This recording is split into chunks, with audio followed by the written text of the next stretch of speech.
خداوند کے زندہ اور پاک کلام میں سے وائس کی کتاب اس کا تیسرا باب۔ ہر چیز کا ایک موقع اور ہر کام کا جو آسمان کے نیچے ہوتا ہے ایک وقت ہے۔ پیدا ہونے کا ایک وقت ہے اور مر جانے کا ایک وقت ہے۔ درخت لگانے کا ایک وقت ہے اور لگائے ہوئے کو اکھڑنے کا ایک وقت ہے۔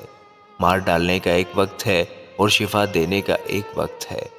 ڈھانے کا ایک وقت ہے اور تعمیر کرنے کا ایک وقت ہے۔ رونے کا ایک وقت ہے اور ہنسنے کا ایک وقت ہے۔ غم کھانے کا ایک وقت ہے اور ناچنے کا ایک وقت ہے۔ پتھر پھینکنے کا ایک وقت ہے اور پتھر بٹورنے کا ایک وقت ہے۔ ہم آغوشی کا ایک وقت ہے اور ہم آغوشی سے باز رہنے کا ایک وقت ہے۔ حاصل کرنے کا ایک وقت ہے اور کھو دینے کا ایک وقت ہے۔ رکھ چھوڑنے کا ایک وقت ہے اور پھینک دینے کا ایک وقت ہے۔ پھاڑنے کا ایک وقت ہے اور سینے کا ایک وقت ہے۔ چپ رہنے کا ایک وقت ہے اور بولنے کا ایک وقت ہے۔ محبت کا ایک وقت ہے اور عداوت کا ایک وقت ہے۔ جنگ کا ایک وقت ہے اور صلح کا ایک وقت ہے۔ کام کرنے والے کو اس سے جس میں وہ محنت کرتا ہے کیا حاصل ہوتا ہے؟ میں نے اس سخت دکھ کو دیکھا جو خدا نے بنی آدم کو دیا ہے کہ وہ مشقت میں مبتلا رہیں۔ اس نے ہر ایک چیز کو اس کے وقت میں خوب بنایا اور اس نے ابدیت کو بھی ان کے دل میں جاگزین کیا ہے، اس لیے کہ انسان اس کام کو جو خدا شروع سے آخر تک کرتا ہے دریافت نہیں کر سکتا۔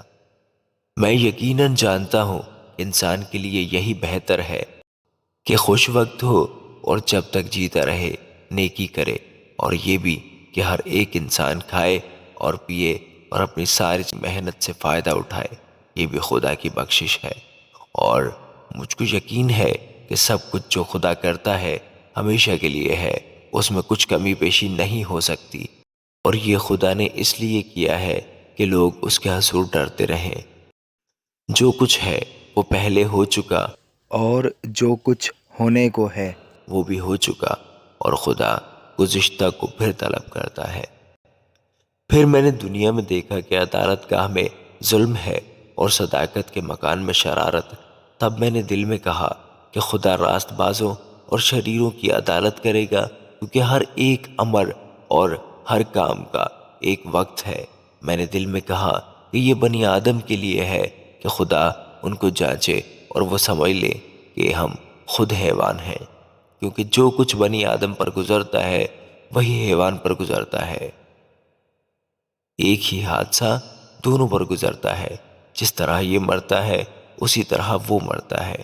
ہاں، سب میں ایک ہی سانس ہے، اور انسان کو حیوان پر کچھ فوقیت نہیں، کیونکہ سب بتلان ہے، سب کے سب ایک ہی جگہ جاتے ہیں، سب کے سب خاک سے ہیں اور سب کے سب پھر خاک سے جا ملتے ہیں۔ کون جانتا ہے انسان کی روح اوپر چڑھتی ہے اور حیوان کی روح زمین کی طرف نیچے کو جاتی ہے۔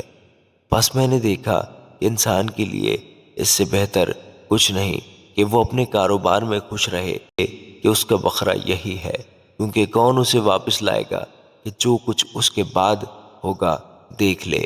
آمین۔